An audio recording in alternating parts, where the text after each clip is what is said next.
In the last section on what I called on-page or in-page factors, we talked about a lot of different things that go into posts, images, descriptions, titles, the URL, all that good stuff. And I want to talk about the description in particular. Now, sometimes you'll refer to this as the meta description. These are the two lines under all of these search results. I just did a search here for SEO. This two-line, about 155 character string of words is called the meta description. The part in bright blue up at the top would be called the meta title, in case you ever hear those terms. The meta description is particularly important because it determines click-through rate, meaning people do a search for something and they typically just look at the top 5 or so results, basically whatever they can see before they have to scroll down. And based on those two lines of text, they're going to figure out which one is most relevant to their search, which sounds most compelling. Now, the meta description doesn't technically have any ranking factor within the Google search results, meaning that Google doesn't say, oh, this description is more compelling. Typically, Google just takes a piece of the text within one of your posts and displays it as the description. So even though you're picking the meta description for your post, Google's not always going to take that.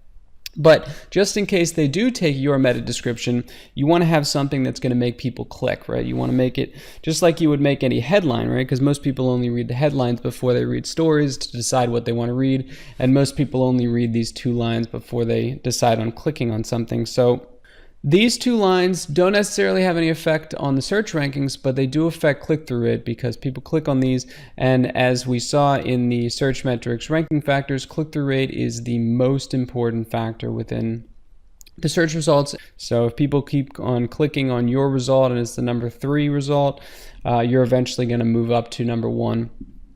This guy, John Limbacher, he's not very well known within the SEO world, but he wrote a guest post where he talked about using the description as kind of a teaser to get people to click. Now, most people will write a description, it'll just be, a basic summary of their post.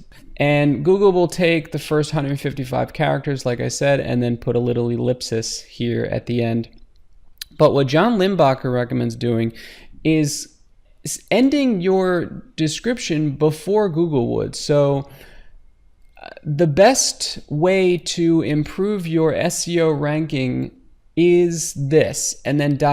So you're cutting it off before Google would, and you're kind of luring people into clicking on it. It's almost like clickbait for your descriptions. And he says that he sees click-through rate for his websites when he does that go through the roof, for his words. Most SEO companies will recommend you do the 155, the full, as many words as you can get in there, but you can also try just leaving people kind of hanging, trying to figure out what it is that you're about to say, and then they'll click through, and then you end up getting moved up in the rankings.